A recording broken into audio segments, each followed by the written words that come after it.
Cape Town generally has a higher literacy rate compared to the national average in South Africa. According to previous data, the literacy rate in the Western Cape is 92.7%. And when we do speak about access to education, while Cape Town has a relatively well-developed education infrastructure compared to other parts of South Africa, there are still disparities in access to quality education, particularly between urban and rural areas within Cape Town region. Historically, disadvantaged communities often face challenges such as inadequate infrastructure, insufficient resources, and overcrowded classrooms. And matriculation rates in Cape Town has been improving over the years, with more students completing their final year of high school and also obtaining a national senior certificate. However, there are still concerns about the quality of education and the readiness of students for higher education for the workforce. Cape Town, like many urban areas in South Africa, has experienced issues with school safety, including incidents of violence, gang activity, and also substance abuse. Ensuring a safe and secure learning environment remains a priority for education authorities and stakeholders in the region.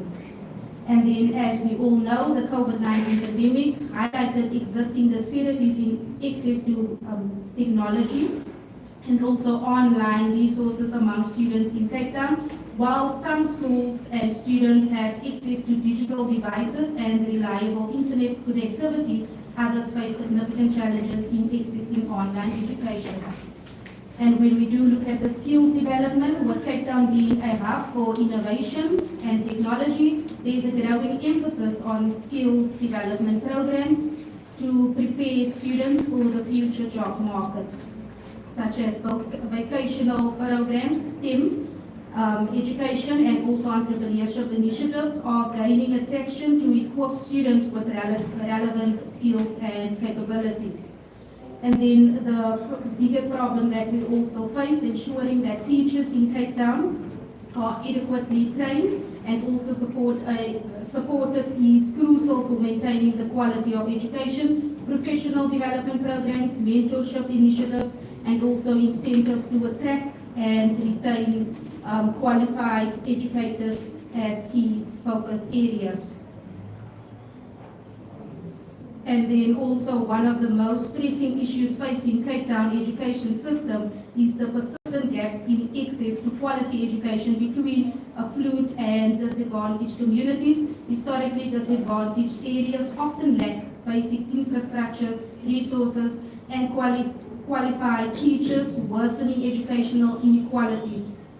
And many schools in Cape Town, especially those serving marginalized communities, suffer from inadequate infrastructure such as overcrowded classrooms, poor sanitation facilities, and a lack of essential resources like textbooks and also teaching materials. Addressing these infrastructure challenges are crucial for creating conducive learning environments.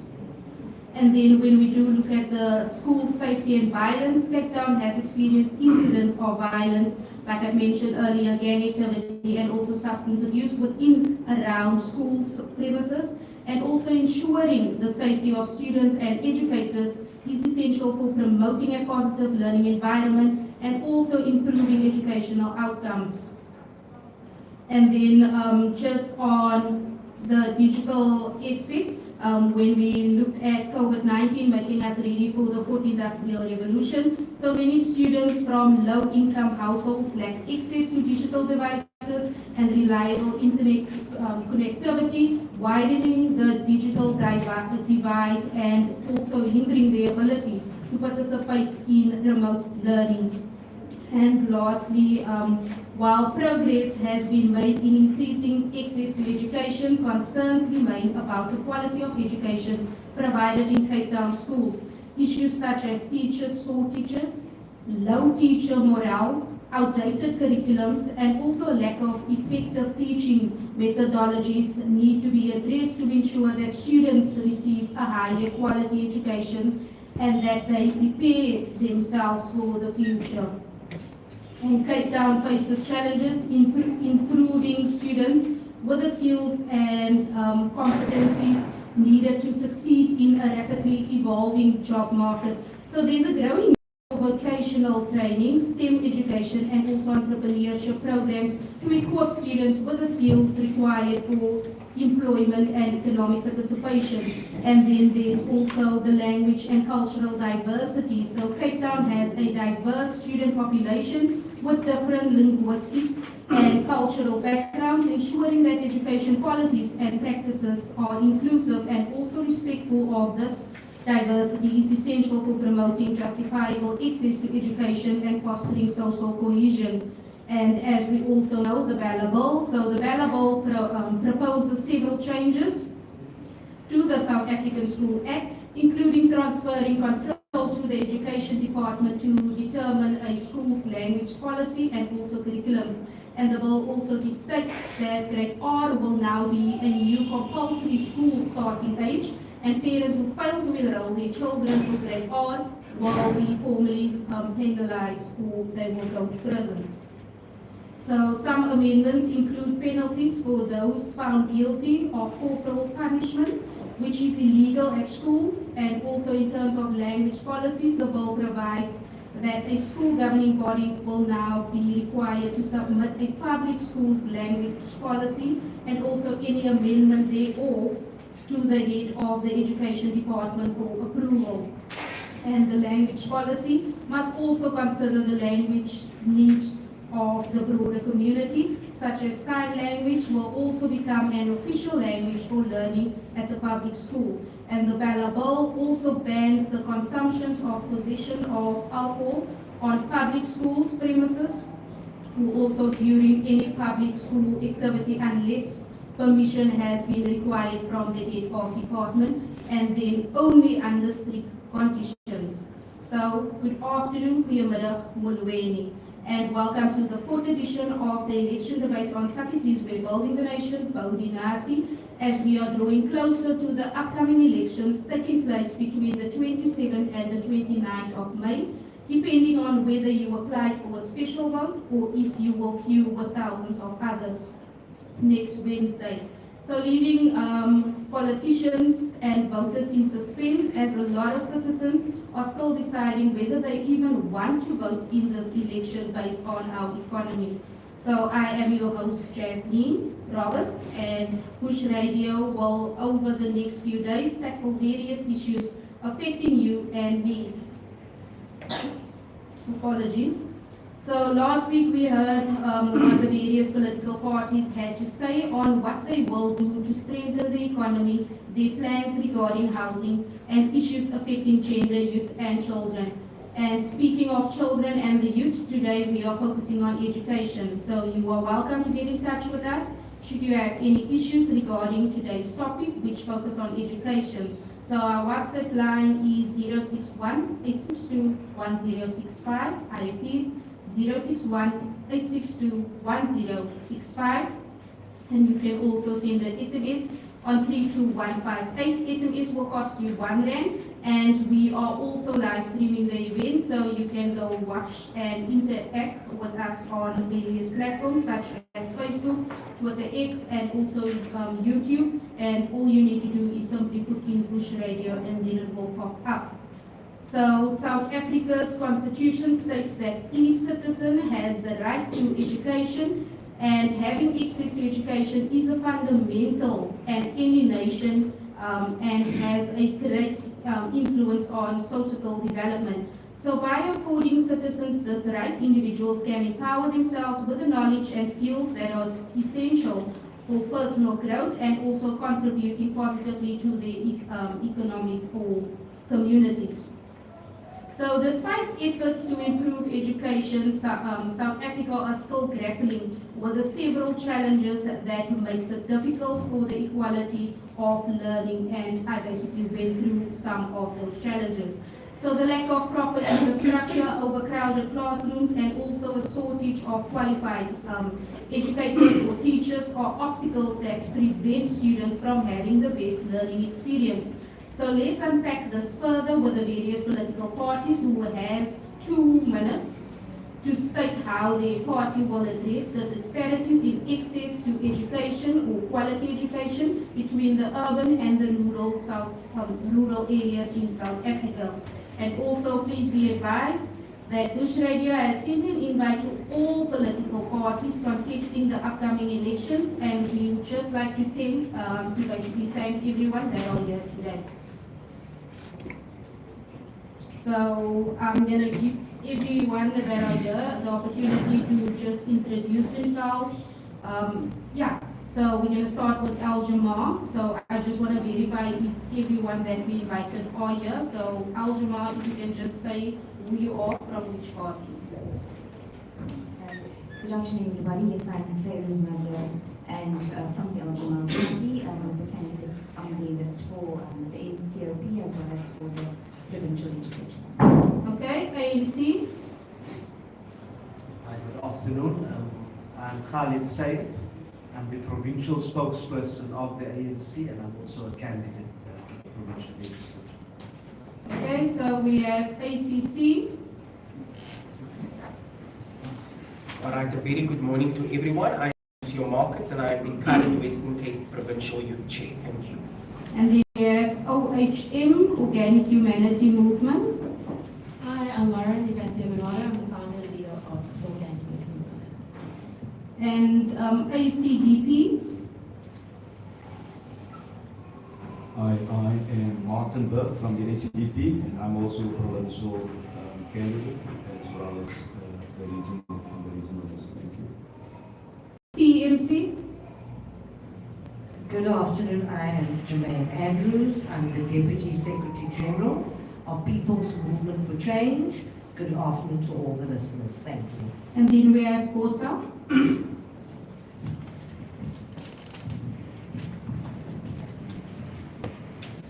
Good morning. I am Toko Mia from Build One South Africa, and I am a candidate member of Parliament at the provincial and NCOP. DA.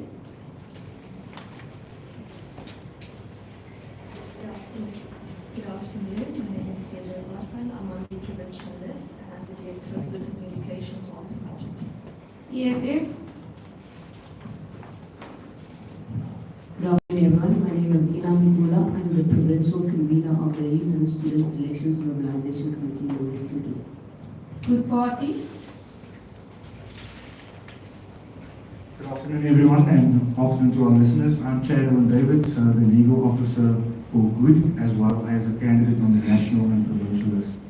And Rise Mzansi. Good afternoon, and good afternoon to the listeners, and thank you. My name is Akoli Ramajwala. I am the premier candidate for Rise Mzansi. I'm also part of the National Leadership Collective. Thank you. Thank you very much. Is that everyone? I didn't miss anyone? Okay. So again, you can get in touch with us via WhatsApp line. So it's 061-862-1065 if you have any questions for the political parties. So we're gonna basically, like I stated, we give you 2 minutes to state your case, and there's also WhatsApps coming through. So in between the questions that I will also ask, we will go to the WhatsApp line. So firstly, how will your party address the disparities in access to quality education between urban and rural areas in South Africa? So we're going to start with COSA. Good afternoon. I think it's without saying that South Africa's economic system needs reform. And the fact that we have as many parties as we have contesting the elections and as many breakaway fractions from the majority parties is an indication that overall South Africans are not happy with the leadership of the country. But mainly in South Africa, we have a problem, a big one, where our economy is not able to capacitate for every single person that is in this country. And so we've got issues where we've got rampant poverty, we've got huge unemployment, we've got great inequality, and then furthermore we've got huge brain drain. We've got youth that are not only unemployed but unemployable. And so it's extremely important that we focus on education. So at the core of our manifesto is a jobs plan. So we believe that there should be a job in every home. There should be at least one individual at the bare minimum. And the reason we're saying this is because there isn't. There isn't. 80% of South African homes are sitting today without any employed person inside the house.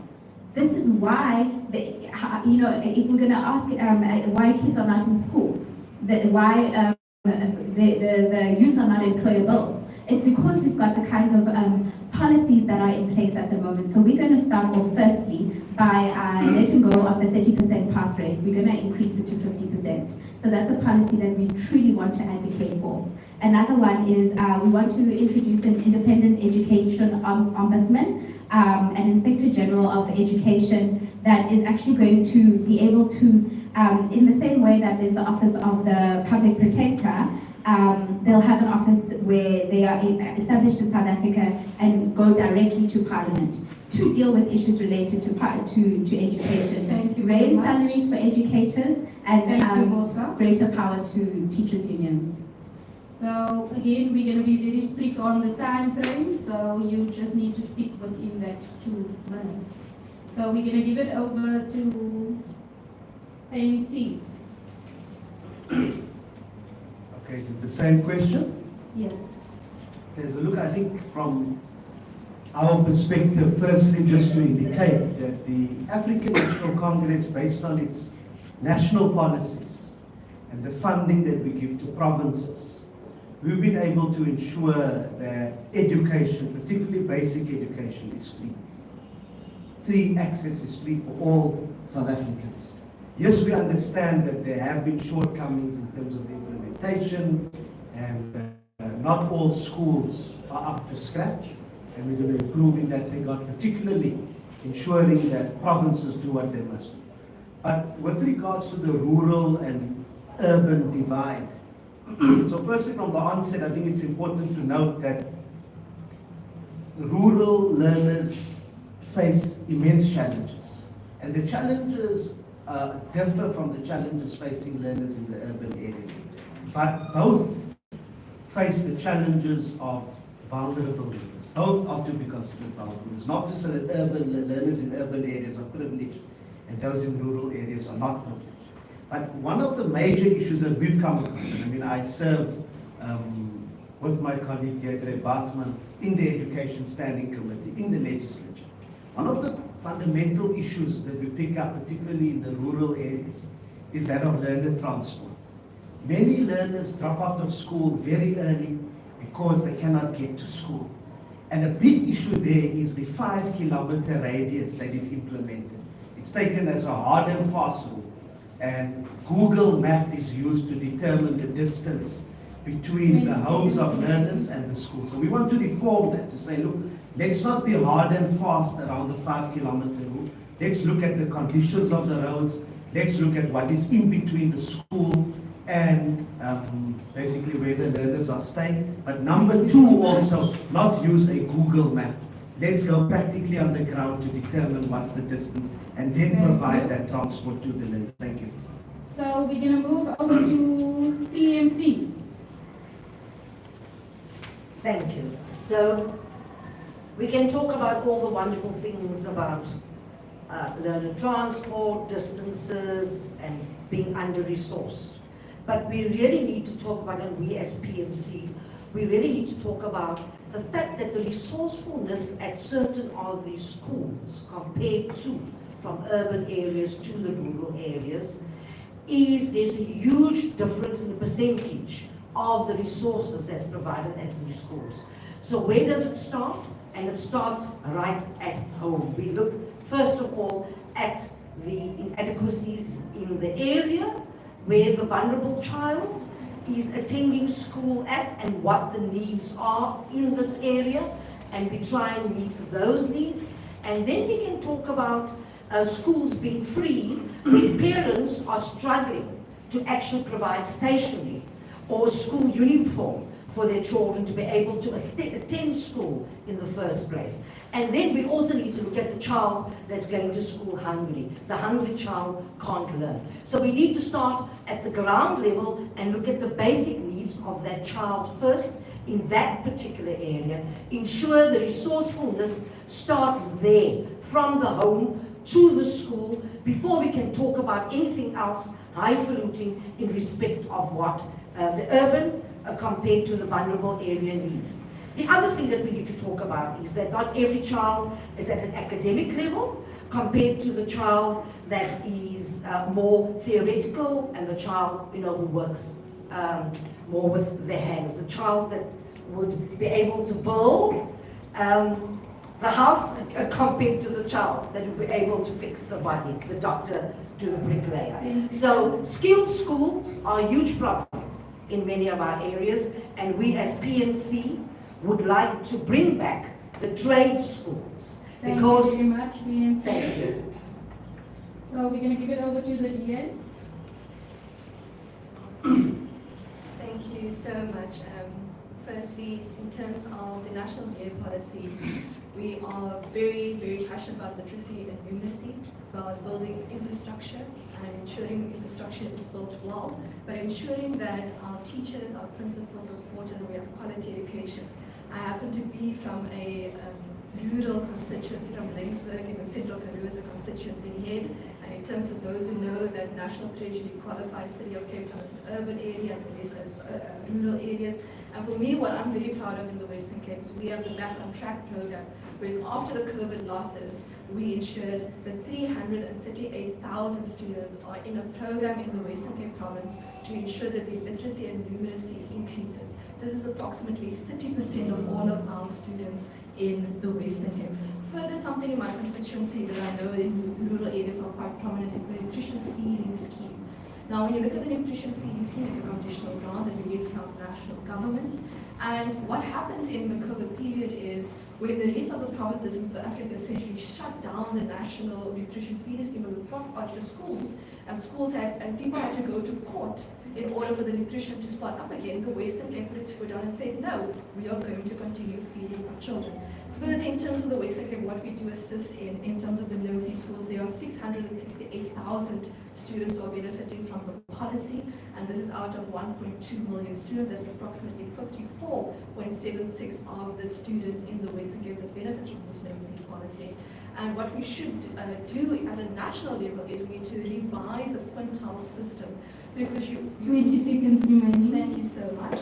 We need to revise the quintile system. In terms of nutrition, and 94,000 students are from the fee exemption. I agree in terms of transport money is never enough.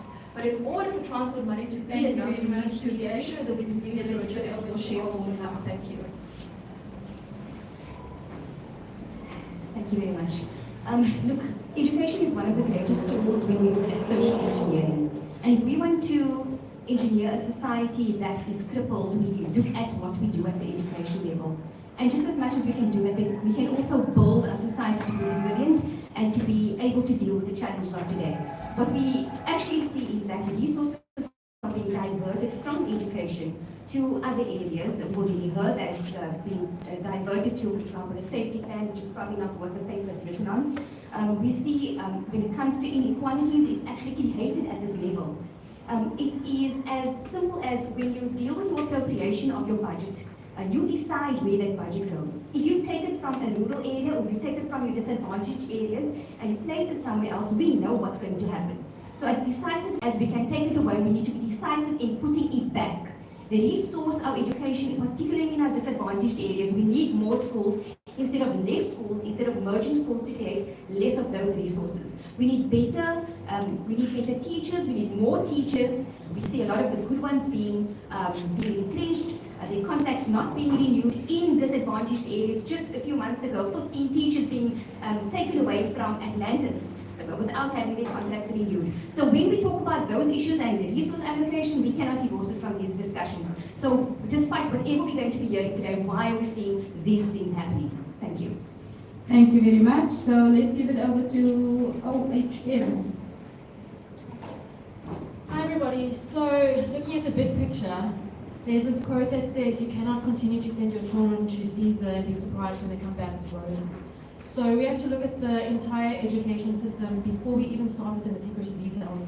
And until we've decolonized and deindustrialized the education system, our youth will forever be disempowered. So that is the first thing we want to do from a practical perspective. Take education away from national government and give the responsibility to 52 local governments across the country to administer.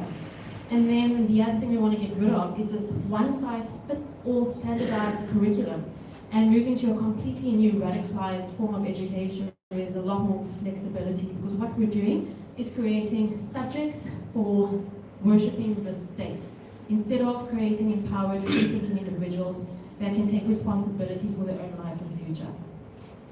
Thank you very much. Good party. So aside from Section 29, entrenching the right to education, Section 28, subsection 2 of the Constitution also states that the child's rights are of paramount importance in every matter concerning a child. Good believes that education is the key to prosperity and will unlock many doors for the future of our children. These issues are not standalone. Education is not a standalone issue. It is linked to many rights: the right to equality, the right to dignity, and the right itself. It's also not standalone with regards to the societal challenges, the spatial injustices, the environmental injustices, and the social injustices, and as well as our economic injustices. So we first need to look at solving those issues as well before we move forward. We need to also ensure that the resources are placed into the right place. We cannot be removing money from the health and education sectors and placing it into a failing safety plan. We also cannot be terminating the contracts of our SGB teachers and giving that type of funding to lead officers, which is failing miserably. Secondly, our party intends to reopen teacher training colleges, to promote e-learning, to ensure access to equal and quality early childhood basic education, and also equitable access to inclusive and data and digital networks as well. Regards to the inequalities. This issue is of paramount importance. If you look in our community, you see the difference and the disparities between your wealthy areas and your less wealthy areas. In Mitchell's Plain, for example, 2 schools have been built on the same plot. Instead of building new schools, upgrading the critical infrastructure, those are all issues that need to be addressed, and it will have a knock-on effect ultimately on education reform. Thank you very much. So we're going to give it over to ACDP. Thank you so much. The ACDP believes that everyone should have access to quality basic education and safe, well-maintained schools. We believe that the education of our children is extremely important. And we would like to see skills training that's linked to the market needs and career opportunities. So in terms of urban and rural gap, we know that urban areas tend to have more resources, such as well-equipped schools, libraries, and other education facilities, while rural schools are challenged in terms of these resources. It's making it difficult for individuals in these areas to access quality education. So the ACDP will look into the disparity. So learning gap between urban and rural areas is a persistent problem.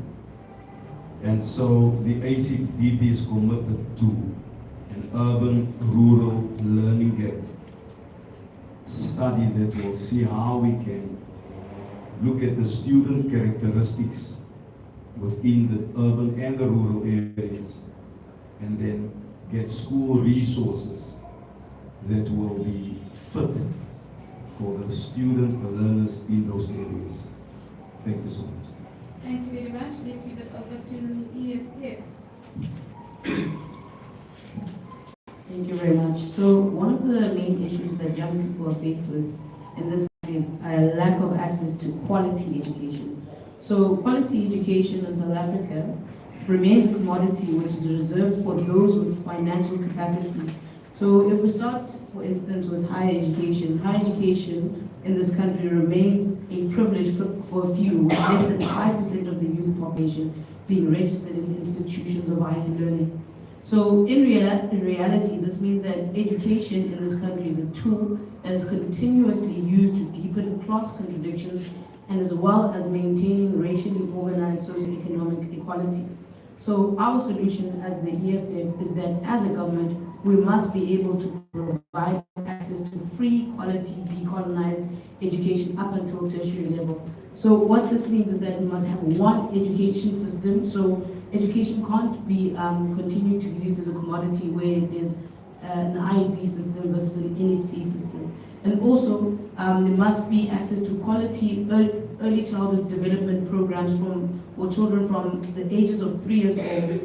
The other thing that we need to look at is the infrastructure. So we must be able to provide proper infrastructure and also increase the use of technology and computer literacy at the basic education level. Thank you very much. Thank you. So we're going to give it over to ACC.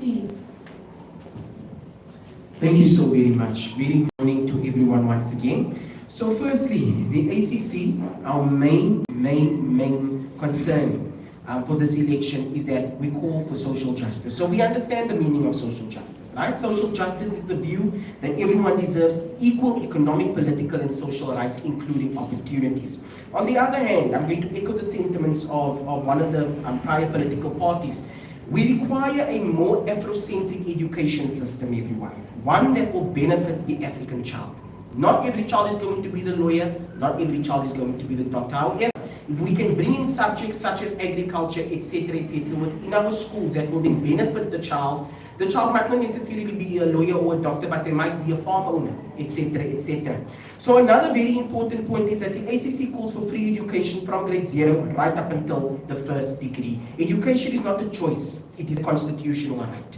Another very important thing that we need to highlight is the fact that we need to build more schools. We know about the admissions crisis that we are currently facing within the Western Cape and within all of the other provinces. I've had the privilege of working within the Western Cape Education Department and seeing how children are still in the 4th term sitting at home as a result of not having a school to go to. We need to build more schools.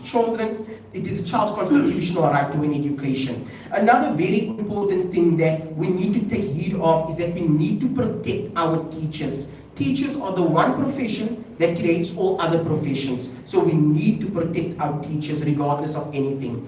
The 30% pass rate, yes, indeed, it needs to be changed. However, we also need to essentially review the current curriculum and then we can then make the change from there. Thank you so much. Thank you very much. So let's give it over to Rais Mzansi. Thank you very much.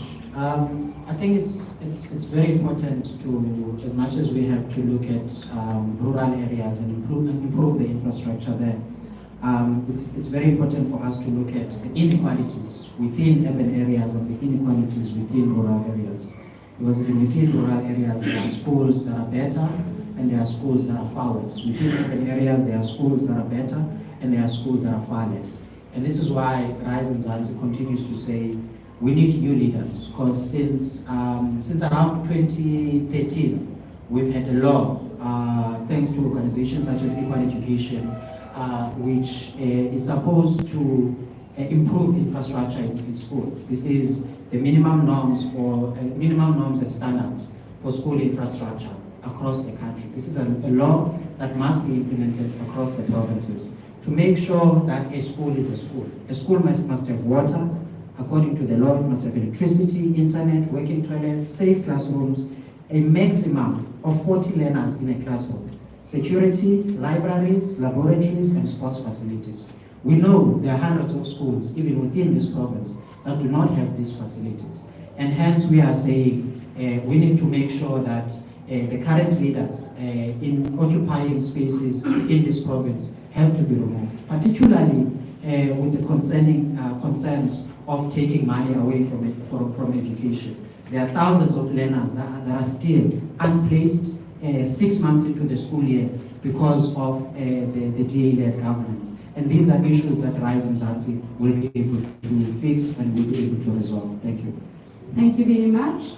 And like I said, our WhatsApp line is open 061-862-1065.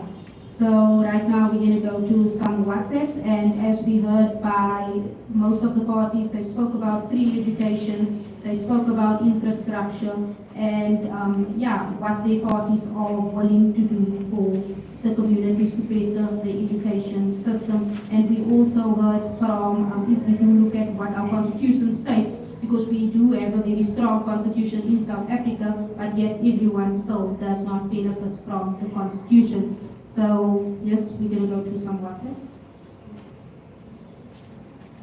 First of all, will be the free education for all, and that should be a really free education, because they said it's free, but there are fees that you need to pay, and universities, you need to apply for these, and then the kids are waiting, it's a long list of the kids are waiting for NSFAS and the loans and stuff, so it's not really free. And also the quality of education, because you find the public So there you have it, basically. schools and the private schools, the education is really not the same. The quality, there's a big gap. So if they can close that gap, and then I will be happy. So what the listener is basically speaking about is the quality of education, as well as that education is still not free. Even if you are in which school, whether it's urban or the rural, you still pay for education. There's different forms how they basically get you to pay for the education. So it's been nearly a decade since the historic Fees Must Fall movement shook South Africa. So your views on free education, also in your opinion, what needs to be done to better the state of the National Student Financial Aid scheme, especially with some students not receiving that allowance, because that is the other problem that we are faced with. Not everyone do benefit from the NSFAS scheme. So let's start with Aljamaar.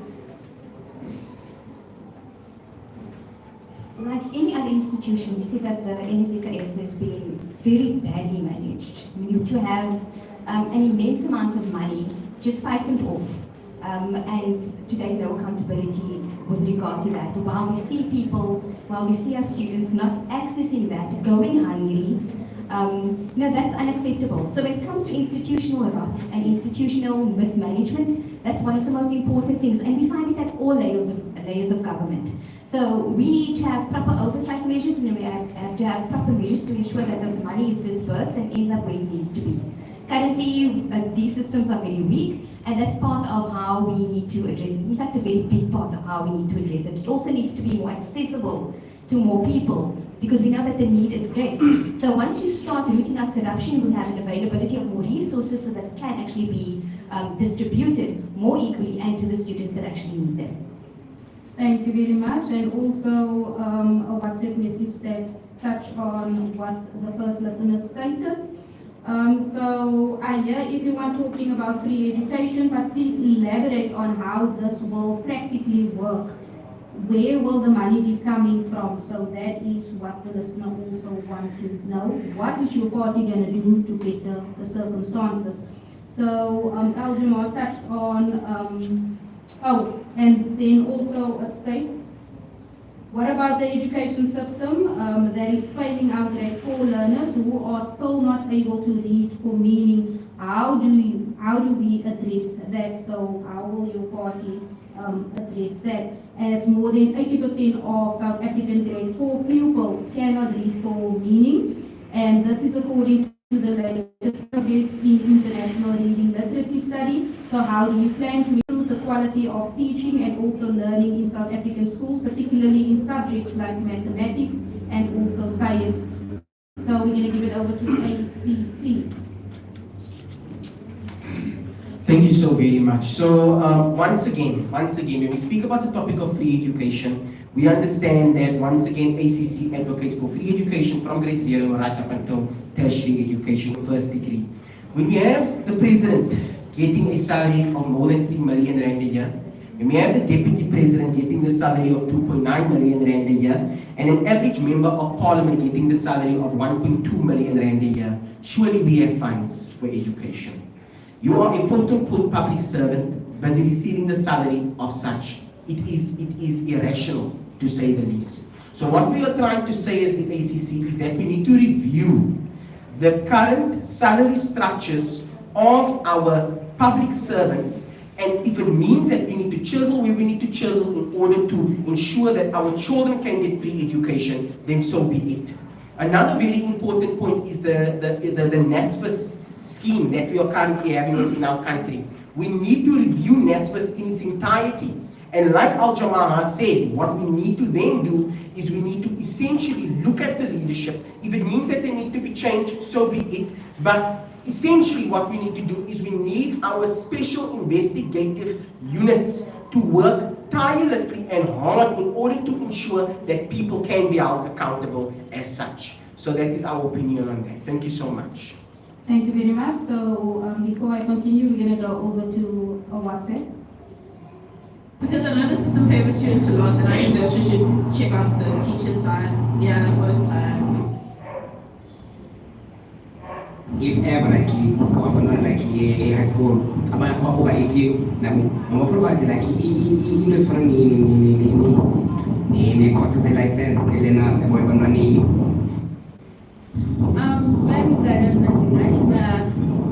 Even you post like as a flying man, like monthly, not like Baba when money for but like a school rate, then after you have to pay it. None of our flying money. Now, monthly, you get undergraduates because of a Yamakaya, one night marriage, yeah.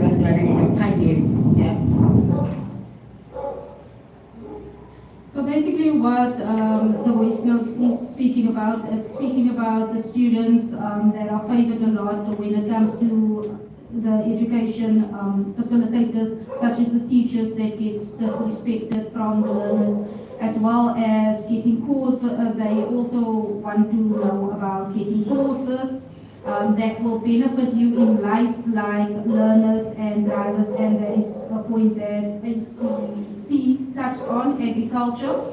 And also they spoke about they must also limit the extra classes, so there's too much classes taking place.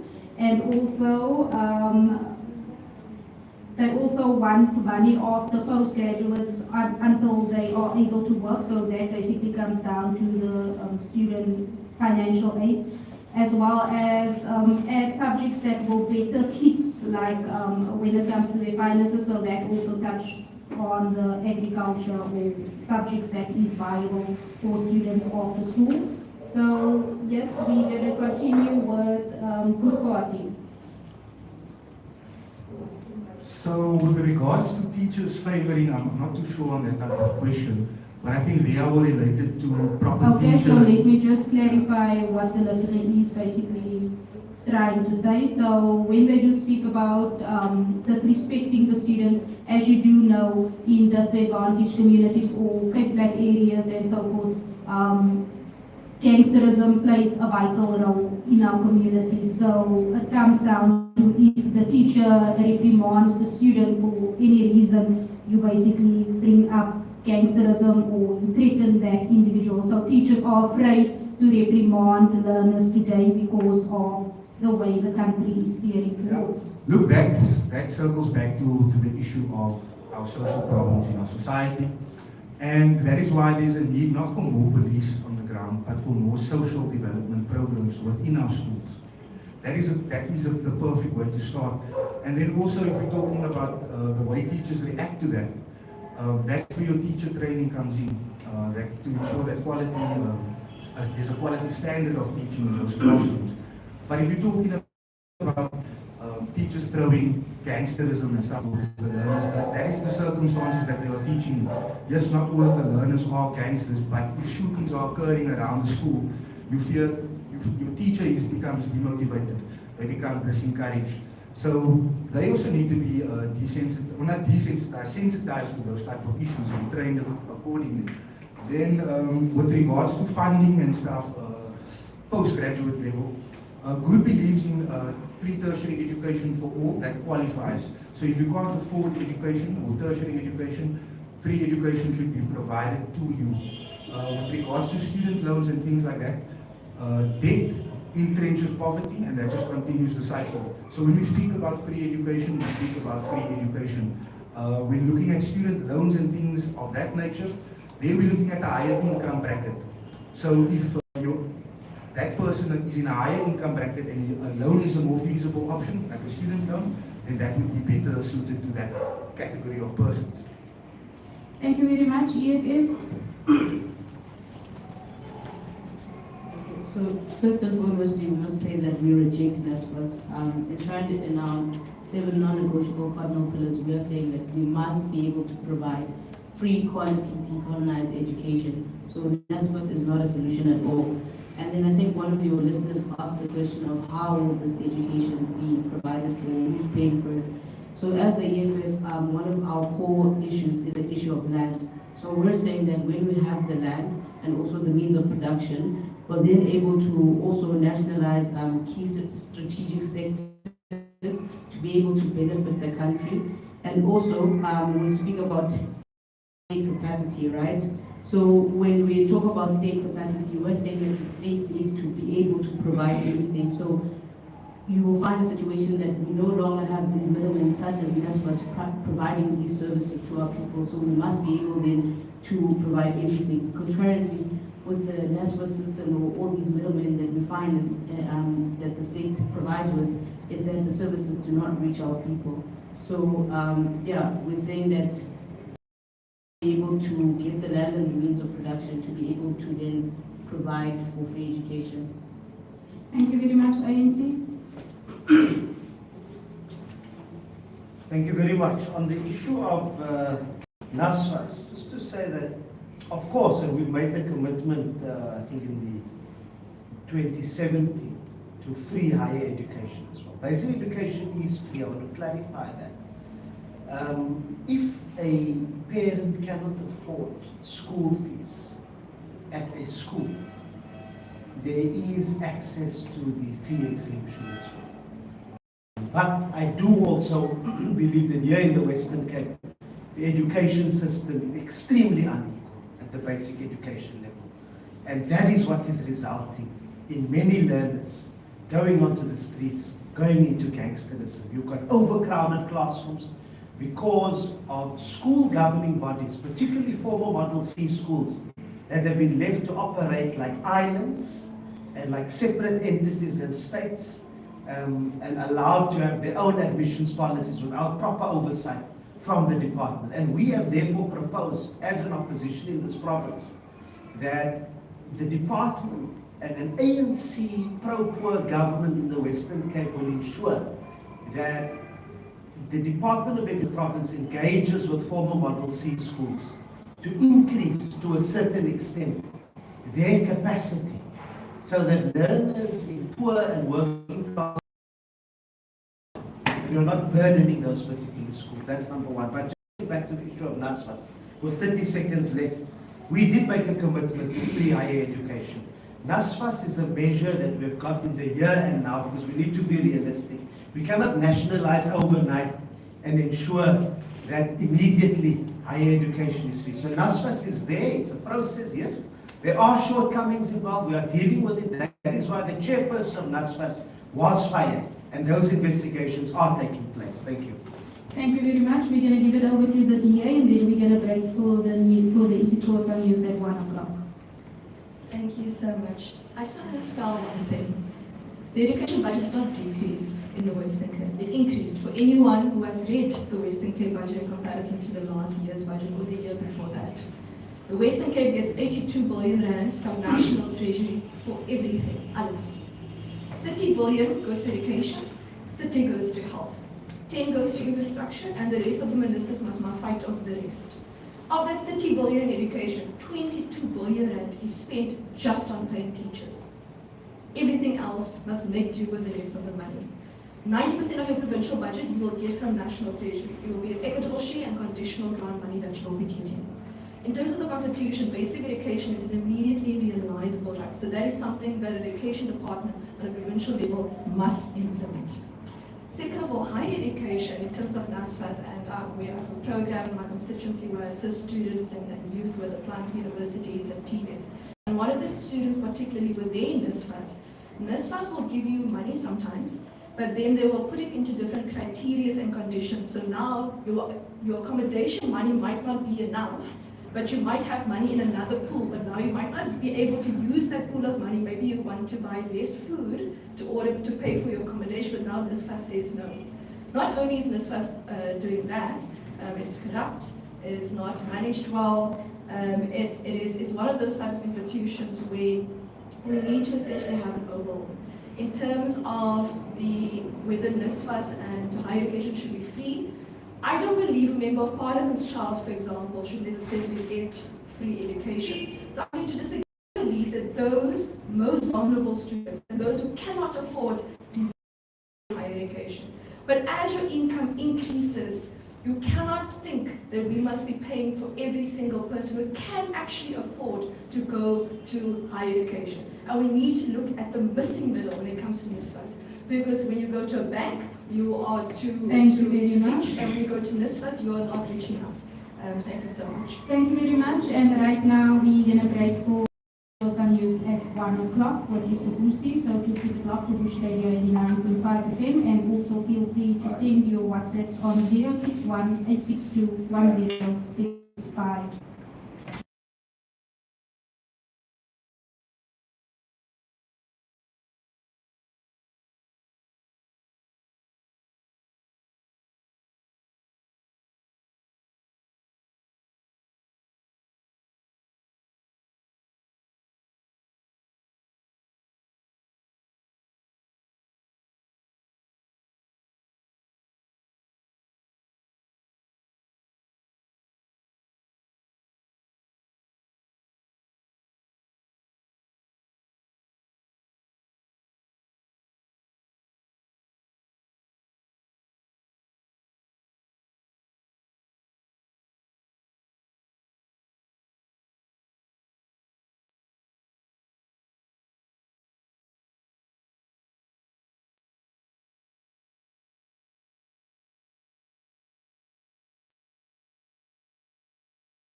So the 27th and the 29th, which is election day. So do engage with us via WhatsApp on 061-862-1065. Or you can send an SMS on 32158. SMS will cost you R1. And you can also go check us out as we are streaming live. So you can interact via Facebook, Twitter, X, as well as YouTube. And all you need to do is just put the radio. And also please be advised that I just want to thank everyone that are here today to participate in the election debate.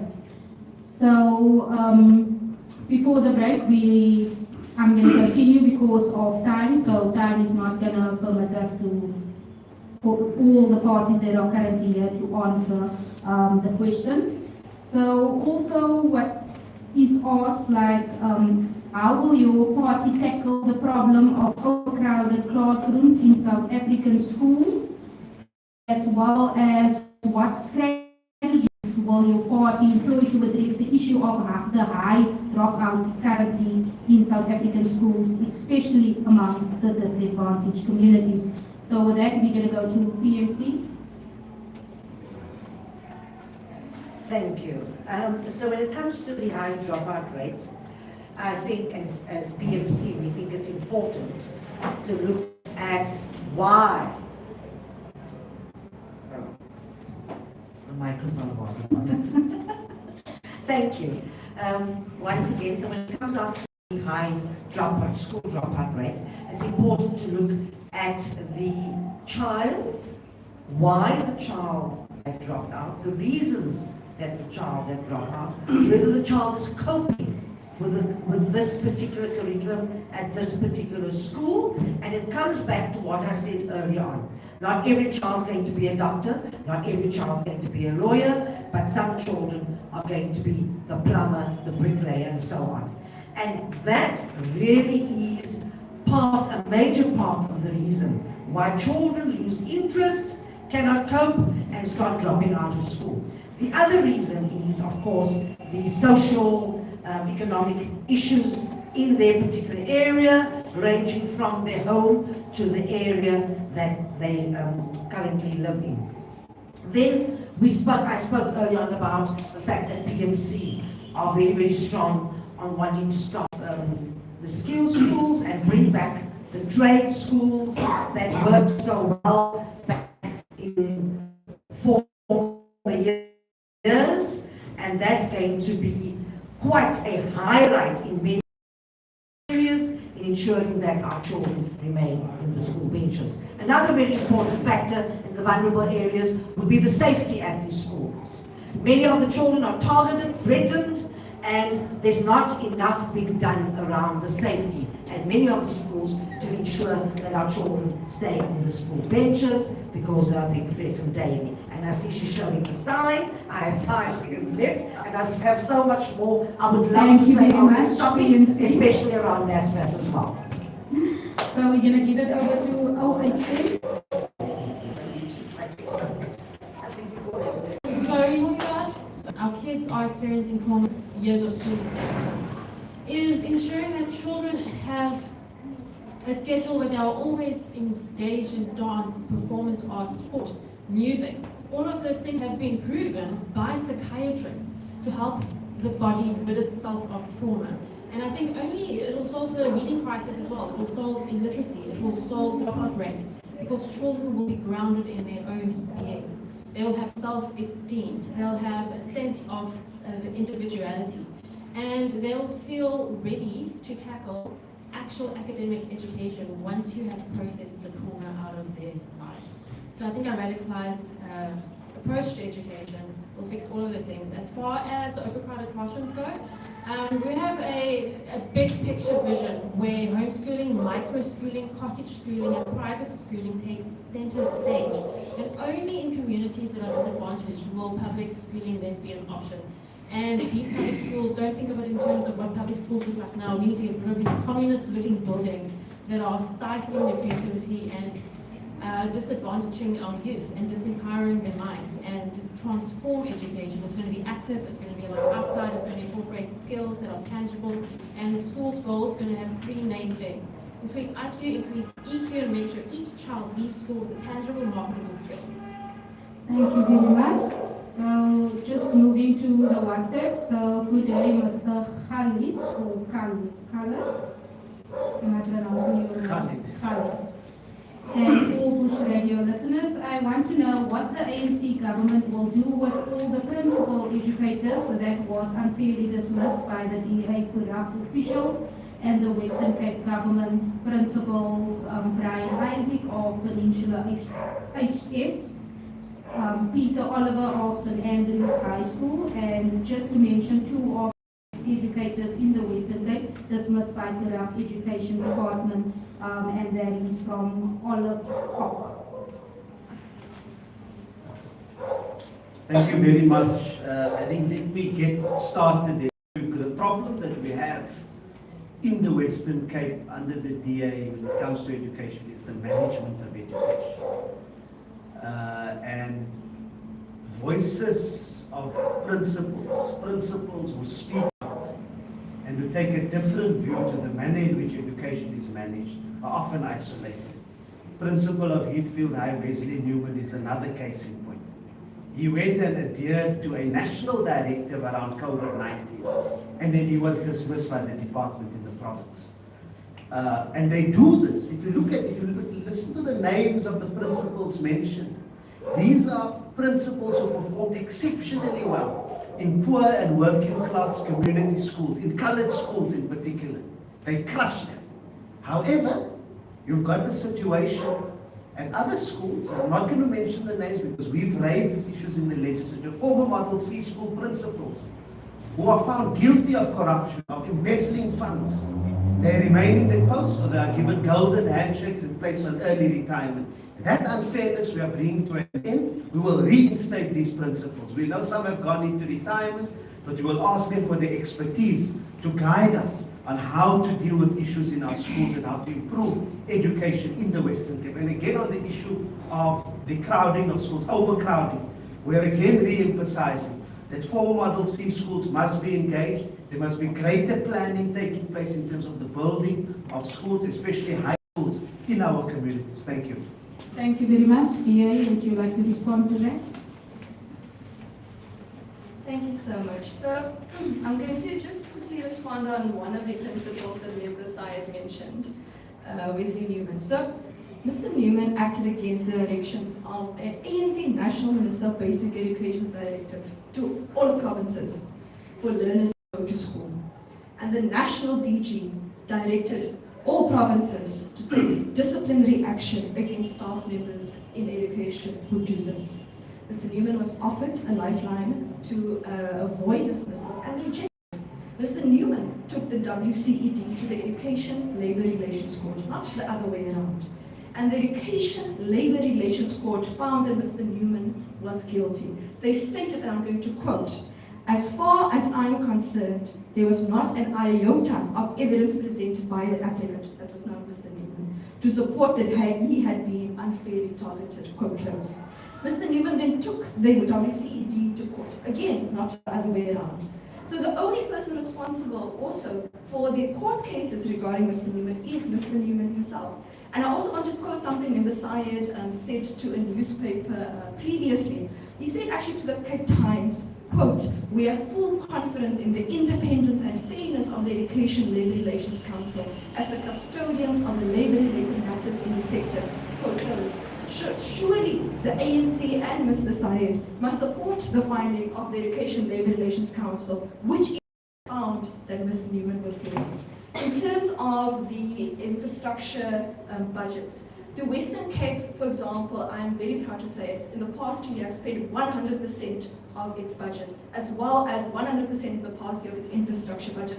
In fact, it did so well, National Treasury gave the Western Cape an extra 150 million rand from other provinces, unspent conditional grants, such as the Eastern Cape. Gauteng also got more money, it wasn't just the Western Cape, to spend more money on education infrastructure. A budget which the ANC and Mr. Syed voted against in the legislation. Thank you very much, DA. Thank you. ANC, I'm going to give you 30 seconds to just respond to DA and then So you can firstly, respond. on the issue of Mr. Newman, it was not a national directive.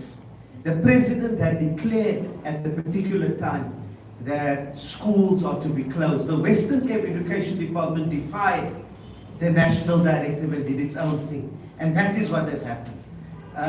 Yes, we do respect the courts and our legal arms and everything. It does not necessarily mean that we have to agree with the rulings. We can support the appeal to those particular rulings. What the WCT has done with Mr. Newman and with numerous others, it knows that these principals do not earn a high salary. It drains them with massive legal battles, abusing our taxpayers' money that can be used to build more schools and employ more teachers. And let me say, this department that the Shadow Thank you very MEC much, speaks MEC. about, return, or the Honourable Member speaks about, return just over 15 million in ANC, 2 I'm of the gonna 5-year put up your period mic to National Treasury do because not they could speak not with spend your that time money. frame. Thank That you could have very been much, used for ANC. schools. Thank you. Okay, so the next WhatsApp is, good afternoon, I am Mickey. I would like to highlight the systematic failures that lead to a lack of access to quality education for many children. It's not just about access, but also about inclusivity and equity. So bearing in mind that we lose a lot of children from child-headed families and teenage pregnancies because the system has failed, I would go on and on, but the question is, what are your parties promising to do about this? So we're going to start with ACC. Thank you so very much. All right. Thank you so very much once again. So yes, indeed, one of the most important things that we need to take heed of is the fact that we have a shortage of social workers within our different districts. All right. So I'm taking the Western Cape into account, for instance. I worked within the Western Cape Education Department within a certain district. All right.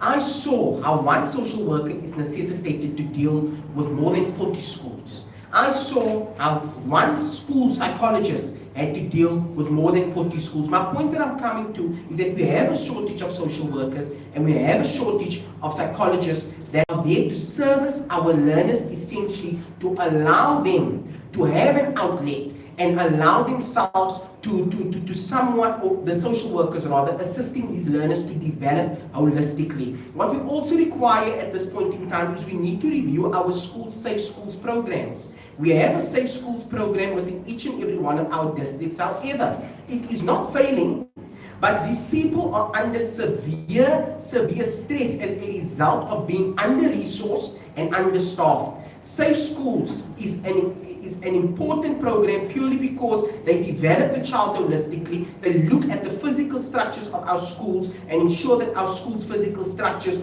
are indeed in good condition. And essentially, they address issues such as teenage pregnancies. They themselves, thank you so very much, 30 seconds left, they themselves also conduct truancy visits where they go into the homes of children who have left school and speak to the children and essentially motivate those children to go back to school. So we need to review our safe schools programs and we need to ensure that our budgets are used correctly. That is the most important. Thank you so much. Thank you very much. I'm also going to give it over to ACDP to respond to that question. Thank you so much. The ACDP would like to make, in particular, profession of teachers more, to attract more of our people to pursue their career by reopening and equipping training colleges, improve education standards and the salaries of educators, and to reintroduce school inspectors that will help the schools to perform much better. We will introduce training programs in schools to improve the standard of reading and writing, provide for special education needs through special and mainstream schools. And so the ACDP will prioritize the health of learners and their safety in terms of the school infrastructure. nutrition and transport, and ban gangsterism, firearms, and drugs in our schools. And so we will review the comprehensive sexual education curriculum and provide age-appropriate sex education.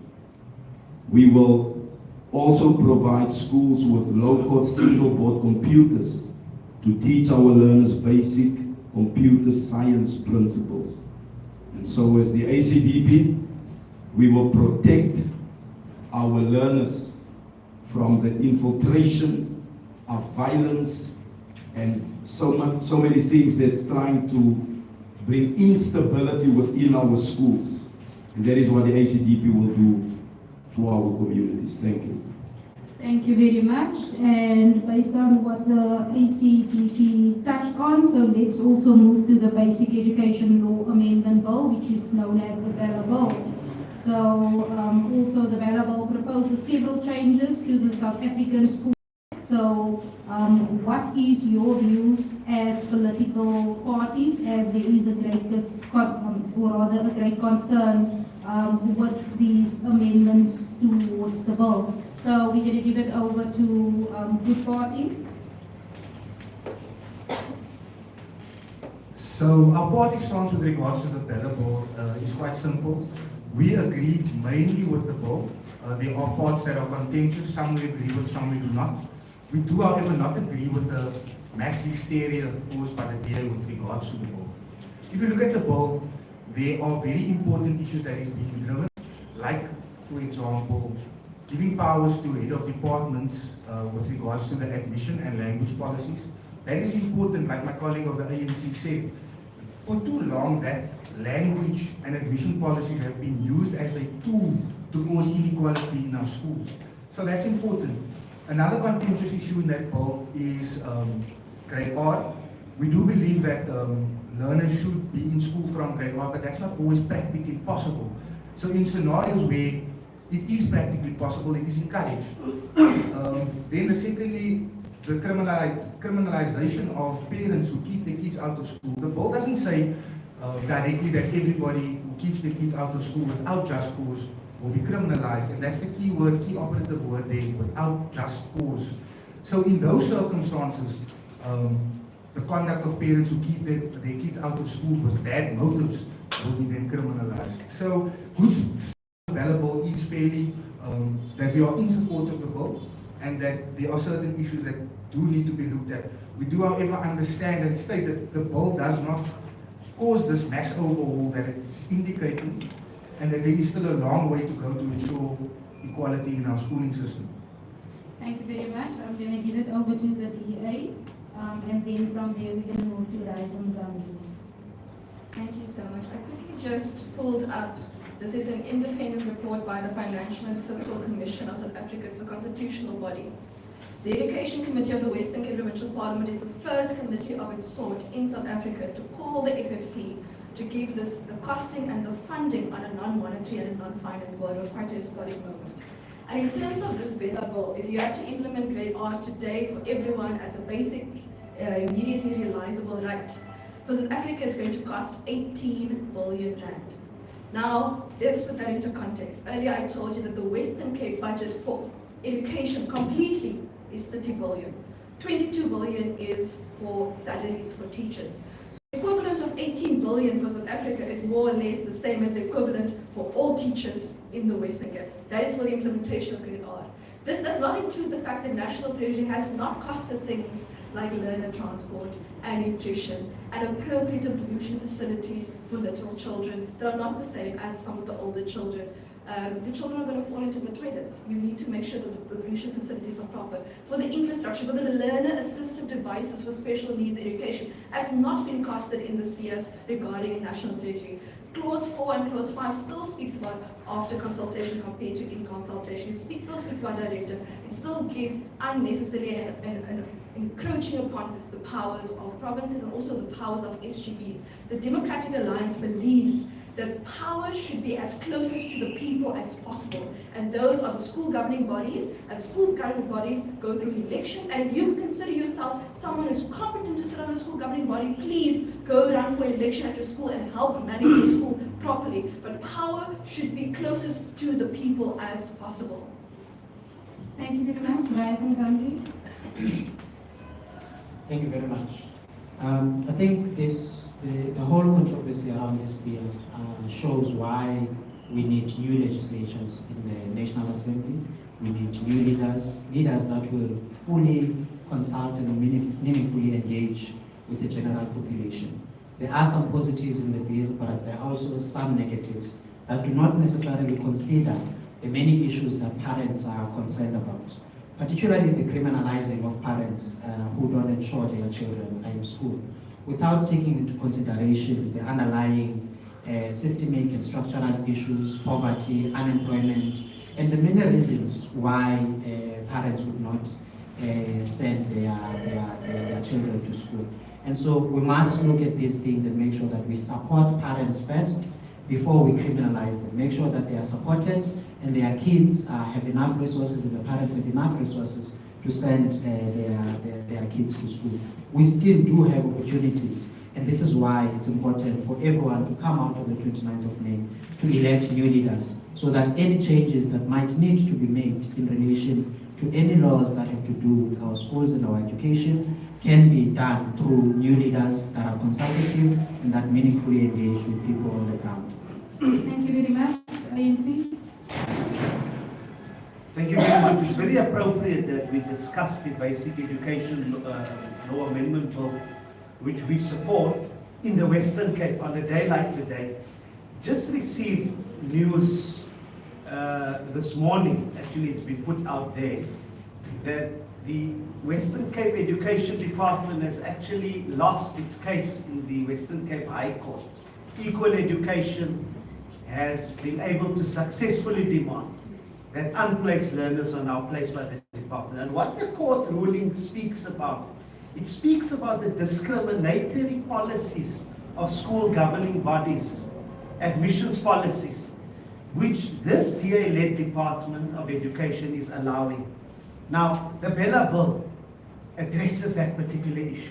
The Bella Bill then demands, instead of taking away powers from SGBs, as they're trying to portray, them and their moonshot right-wing allies are trying to portray, to preserve white privilege. The bill is actually ensuring that governing body admissions policies are going to be more equitable.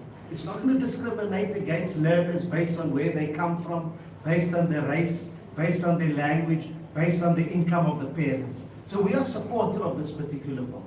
The myth also around the fact that it's now going to be banning Afrikaans. Is this myth being put out there? That's not the case. We found that Afrikaans has unfortunately been used at times by governing bodies in predominantly white schools to keep black learners out of those particular schools, like in Oudtshoorn we've seen the case, like in the northern suburbs. The bill again goes to ensure that we've got an education system which is equal and which is accessible to all. What does need to happen? We do agree. Implementation needs to be sharpened, and we need to make sure that provinces are equipped to implement the bill appropriately. Thank you. Thank you very much, Aljuma. Thank you. I do find it astounding that we can have complaints about how much an improvement in education will be, while at the same time boasting that you've increased your budget for education. The issues with this particular bill that we have is, as was pointed out, the criminalization of parents. Why are we criminalizing our parents when they should actually be empowered to be that support for our young learners? Instead of taking a punitive approach, and we know that our poor, vulnerable communities are going to be the ones to bear the brunt of that. So they've even increased the imprisonment period from 6 months to 12 months. So what are you proposing for that vacuum where the parent is not there in a household for a child? So there are really serious issues about that. Also when it comes to issues of alcohol on school premises, yes, even for events, and we know it's going to be a rubber stamping event, a rubber stamping process at the end of the day. And at the same time telling students you can't carry, you can't access that, but make it accessible on school premises. It's kind of contradictory. When it comes to SGBs, I think there is definitely a need that we need oversight because we find that they find it's difficult for them to deal with youth at risk. And what happens is children are expelled and suspended without due process being followed. So we need something to oversee that. I think the bill doesn't go far enough with regard to that. And we also need to ensure that, as was stated before, this gatekeeping of our communities where we prevent integration because of the SGB's policies, that needs to be addressed. I think the bill deals with that. We can go further, but those are certainly not the reasons to oppose a particular bill. Thank you. Thank you very much, Bosa. Thank you very much. So again, I think this seriously has to be echoed that the power belongs to the people, right? And just in the rise of Bosa and the rise of this new political party, it's very clear that people want to have their power back, as is written in the Freedom Charter, right? So there are parts of the bill that make a lot of sense, and we can't argue with those because it is beyond the education department at times. We actually at BOSA think that most of the efforts are lost at the ECD level. They are lost at primary school level, and this is where we focus much of our policy reform. And so when it comes to the Bella Bill, there's a lot that's written in there that we actually feel should be repatriatized back to the schools, back to the communities where these incidents are taking place. It doesn't make sense for somebody to sit in Parliament, in the CBD, and then talk to what the circumstances of students are in Hanover Park, in Langa, in Chatsworth. It doesn't make sense. And so it's extremely important for us to be able to make the changes where those changes need to be made, that the leadership should be led by the teachers. Our focus is on having more teachers. We've got a program that's going to be equipping 160,000 more educators to be able to provide quality education, to be able to provide equitable education, and to ring fence on a sizable portion of the education system that is completely incapacitated. And it's really important for us to actually, as part of this, to conduct a countrywide teacher skills audit and then to capacitate teachers in this way. But this is why we advocate for an education ombuds, that there should be a body that allows for adherence and check-in on these topics, that there should be an ombudsman for this. Thank you. So, as People's Movement for Change, we have echoed the fact that we are against the Bella Bill. And just adding on to what my counterparts have said here, we also very strongly feel resolute in the fact that compulsory education for grade R learners from the age of 5, when schools are not adequately equipped, enough classrooms, first of all, parents to be able to get these children in many of our areas into these schools. The other thing that we feel very strongly against is the fact that the governing bodies are now going to have to answer to a department head, and as it was reiterated, what would a department head sitting in Cape Town know about what's happening in Manenberg, for example? And that's really going to cripple some of the governing bodies in respect of just how much they can do and how far they can go by having to answer to a department head. And then one other thing that People's Movement for Change are very strong on against the Bella Bill is the fact that there are extreme regulations in respect of home schooling. So when we talk about these extreme regulations, we look at many of our communities in that, especially amongst our Muslim people, with schools that they manage, they're Muslim-run schools. This is somehow going to affect in respect of the regulations, where it's going to hamper them in their modus operandi in respect of their religion and teaching their children their specifics around in their Muslim schools. So, okay. Thank you. Thank you very much. Al Jamal and ANC, I'm going to give you time to respond to PMC, and then we're going to move over to FCC after that. Al Jamal. Al Jamal, Yeah, yes. so look, that definitely will be impacting particularly our kids' schools. So that is part of the issues that we do have with the bill. So when it comes to regulation of those things, at the same time you do need some regulation, but don't make it impossible for these schools to run. There needs to be a very good balance between that to ensure that our students have access to a curriculum as well as what is religiously required, but do not be draconian about it. And currently there's no guarantees that that is not going to sway in the direction of prohibition when it comes to that particular area. Thank you very much. Can I also just respond on that? As a lawmaker, as well as a product of the Islamic schooling system myself, the bill itself, when it comes to the Hifz schools or the elementary Islamic schooling where learners are memorizing the Quran, does not really ban these particular schools. In fact, much of what is in the bill actually even arises from concerns that have been raised by Muslim leadership and by those who are actually running some of these schools, and even parents, because it now makes it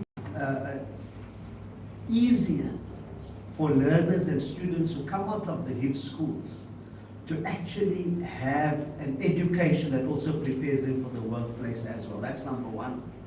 Number two, parents are going to be able, as they've been doing, but now it's a requirement, parents will be able to indicate and apply to the department to say, look, I'm not sending my child to school at this particular age because they are going to a Hifz school, which is recognized by the state. And in most cases, those pleas will not be rejected. It will only be rejected if you see that the particular school is not in conformity with what is required from an educational institution. So I think we must not utilize religion as a means through which to divide and to play cheap politics. Thank you very much, Bosa, and then I'm going to give PMC time to respond, and then we'll move to ACC. Thank you very much. I just wanted to say as well that not on this topic, but just on this quickly, that religion, we are a multi-religion, we are secular, we've got lots of religions, and that observance is taken into account. But I also wanted to say that there are certain parameters that are huge areas of concern, right? So as much as like for example, there's grade 9 leaving certificate. That is a huge area of concern, especially when you come from the communities that we're coming from, where by grade 9, gangsterism is a teenage pregnancy, lack of funding for school, abuse, where there's no social workers, where these kinds of circumstances are the norm in the everyday, where students cannot go to school because the gangsters are fighting, so everybody's indoors today. That is the reality. That's where I grew up. That's where I went to school, and this is the challenges with the Bella Bill and some of the issues with it that are under context still, and as far as we are standing up against exactly that. Thank you very much, PMC. Thank you. So, are we on? So, when it's being referred to, we should not be playing cheap politics in respect of religion. That was never the intent. Because PMC, as my good friend in front has said, we're all inclusive for all religions. But it is of a concern, it's proven to be of concern. There has been an outcry from the Muslim community in respect of these schools, and this we cannot deny. Thank you. Thank you very much. ACC. Thank you so very much. Are we on? Okay, perfectly so. So yes, in a nutshell, the ACC, we do agree with the Bella Bill. However, the Bella Bill also needs to be refined in many ways, shapes and forms. I do need to allude to the comment of the ANC rep, Mr. Khalid Said, where he obviously said that it does not explicitly go against the schooling of the Muslim community at large. However, it also does not benefit them, because rights are essentially being taken away. And so what we need to do is that, yes, the Bella Bill does have excellent points that we cannot deny. However, we need to refine it, and we need to look into it and see what exactly needs to be changed. One of the things that I do agree with is the admissions policy. However, when it comes to the language of a school, it should be the school's right to choose what language they want to have within their school. Because we do understand that yes, there is that disparity, but we need to also protect the national languages of our country. So, like I said, we do not explicitly disagree with the bill. However, we say there are things that we need to refine within the bill itself. Thank you so much. Thank you very much. You disagree with ACC?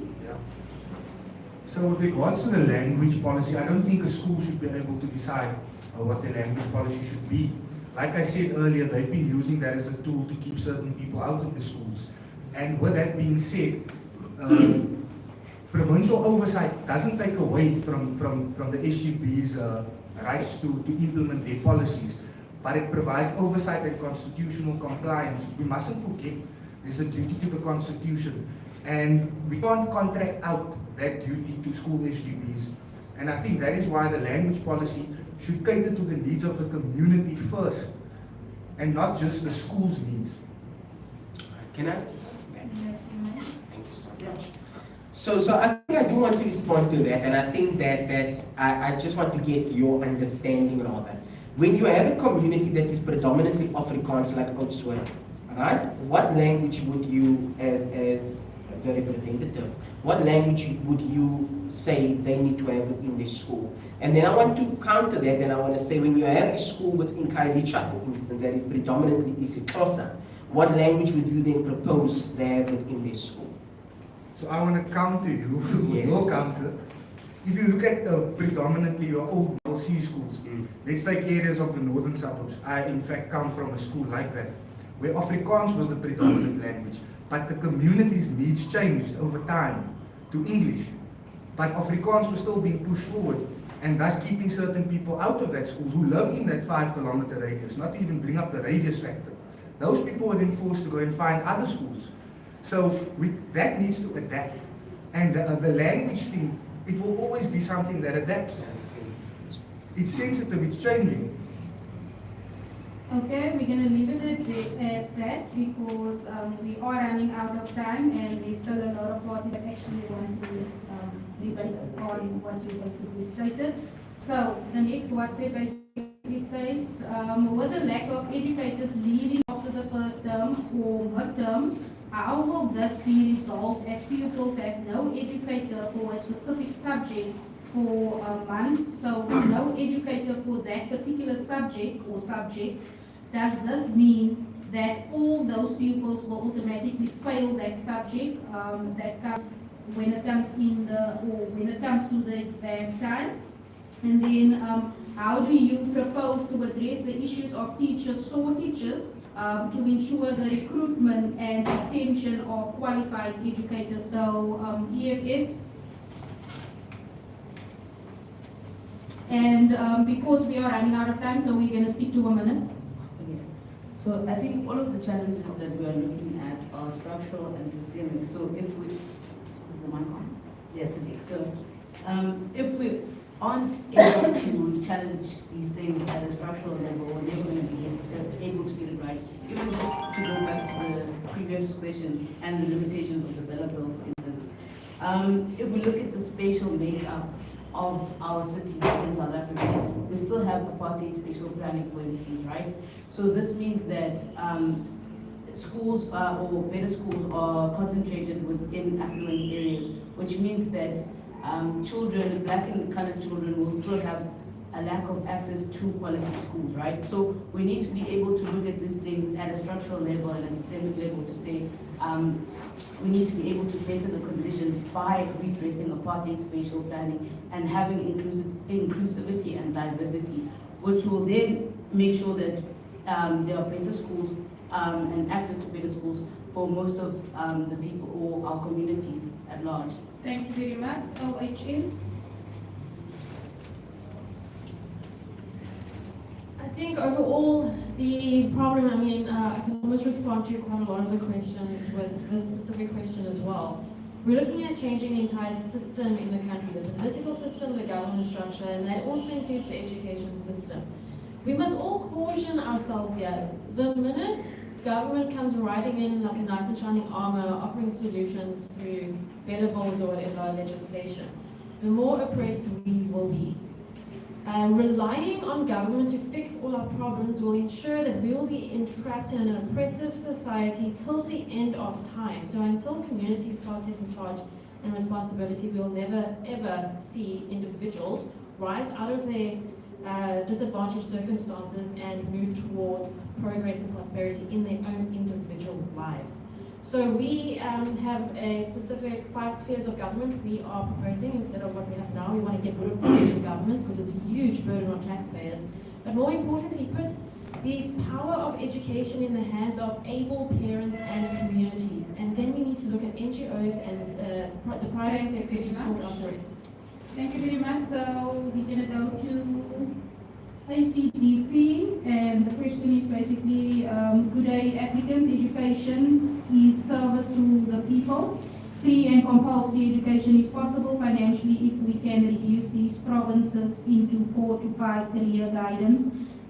It is important as it enables early for the students to practice their relevant skills and specialize in their careers. Education will return the dignity of our nation traditionally and culturally to fight against crime in our country. Okay, so there's no question actually towards that. And then why was the rule that we had years ago changed regarding those who live close to schools get first privilege of being accepted at the nearest schools? ACDP. Okay, thank you. The ACDP will ensure that there's quality education accessible to those in our communities. We will look into skills training that is linked to market needs and career opportunities. The ACDP will adopt a world-class education system, such as the Cambridge system. In terms of the valuable, just to get back to the valuable, the ACDP does not agree with the valuable. In particular, with regards to provisions related to homeschooling, the criminalization of parents, the limitations of the powers of the school governing bodies, and the ministerial overreach which infringes on the rights of parents. And so the ACDP will also consider a constitutional amendment to protect parental rights and prevent ministerial infringement of these rights, because we believe in strong family values. As the ACDP, we will introduce training programs in schools to improve the standard of reading and writing in our schools. Thank you. Rise Mzansi. I think the issue of distance is not the only one that bars access to education. There are many issues that make many learners not to be able to easily access to education. And it is those issues that we must deal with, particularly issues that also lead to the dropout rate, which we were talking about. We cannot necessarily have learners prospering in education facilities if they are poor, if they are hungry. So we have to deal with poverty, because many of them are forced to go and look for work because their families cannot afford to feed them. Particularly also in this province, the issue of minimum wage.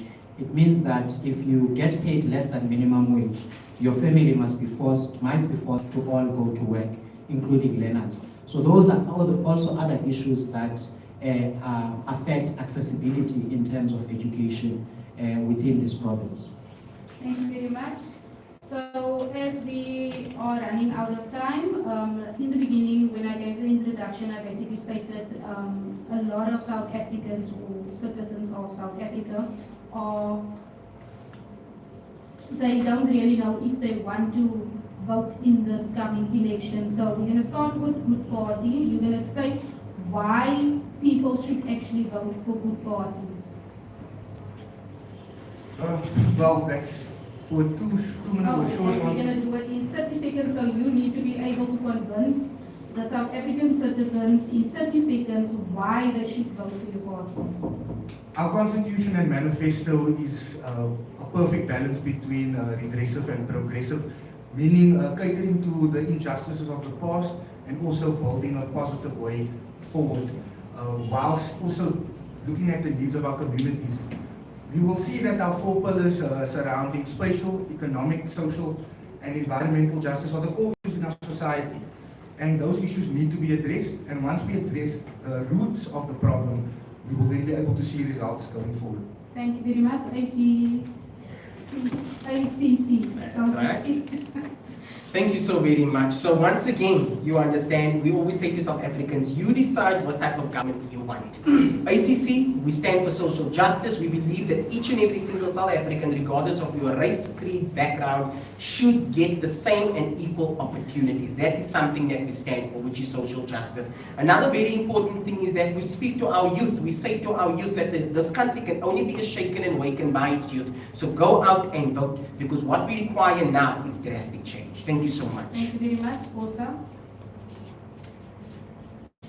Look, South Africa is a country that's reached the point where it's got to change, right? We are 30 years into this democracy, and if we're not going to affect the change now, when are we going to do it? South Africans are standing up, we are standing up, and we're ready to build this country together, hand in hand. We're ready to take South Africa to exactly where it needs to be, and remove it from the arms of corruption, and remove it from the hands of the white monopoly capital, and to give South Africans the rights and the responsibility to lead and drive this country for change. thank you very much. OHM. The reason people should vote for us is because if we carry on in the current system, this country will never go forward. It doesn't even matter if we replace the current people with new people. The fact that the multi-party system controls South Africa is the biggest problem. So we want to get rid of that and allow people to vote directly for their president and all their representatives. We're getting rid of provincial government. We're changing the system to liberate South Africa, and we are the only party that is talking about getting rid of global control of our government by global organizations, which includes in the education system. EMC. PMC are the change makers of today for tomorrow. We believe in taking our people to the main table and not the hierarchy to the main table. We're not only the party for the vulnerable and the middle income, we're the party for all races, all religions. We believe in driving the economy. We believe in building a country together with our people, full participation of our people, and therefore we believe that PMC is the home for you. Thank you very much. Al-Jamal. From an education lens, knowing that this is an important area when it comes to crime prevention, when it comes to growing our economy, we need to see that the environment for teaching is drastically improved. We need an overhaul of the system. We need to see that our teachers are retained, more incentives, less focus on admin, more focus on teaching, and means to address our neurodivergent learners, as well as learners with challenges like dyslexia. We need to see more of those happening, and Al-Jamal takes that very seriously in order to ensure that our people's flags are addressed. Thank you. Thank you very much. ACDP. Thank you. The ACDP would like to see women, children, and the elderly remain protected in this nation. Organized crime appears to be tightening its grip on our economy. And so we see, especially when the extent to which violence, extortion, and corruption are intertwined. Government has failed. And so as a party with a strong foundation on biblical values for justice and righteousness, the ACDP brings renewed hope for a great future. We are determined to address the critical issues without fear or favor. We are here to serve you and help you to fully realize in South Africa that you deserve. South Africa, we've heard your SOS and we have the answer. Thank you. Our main campaign message for the EFF in these provincial and national elections is our land and jobs now, stop load shedding. Everything about the EFF is about restoring the dignity of our people. So with the land and the means of production, we're going to be able to create jobs, provide housing, and also develop the country's infrastructure for the betterment of our people and improve the living environments of our people. Thank you. Rais Mzansi. Thank you. South Africans agree that our country is moving in the wrong direction. Unemployment, violent crime, hunger, corruption, and poor service delivery are all holding us back. The old leaders from the old political parties, particularly the ANC and the DA, have run out of ideas and no longer care. Rise Mzansi has new leaders with experience, with values, with a plan to build a safe, prosperous, equal and united South Africa we deserve in one generation. That is why we are calling for people on the 29th of May to vote for Rise Mzansi. Thank you very much. The DA is not here. The DA had to go because of other engagements. So we just want to say thank you very much for the representative that came through today. So ANC. The African National Congress, as a government that was a party that governed the province before and left this particular province with a higher growth rate than what it has now, a lower rate of joblessness than what it has now, a safer province, a province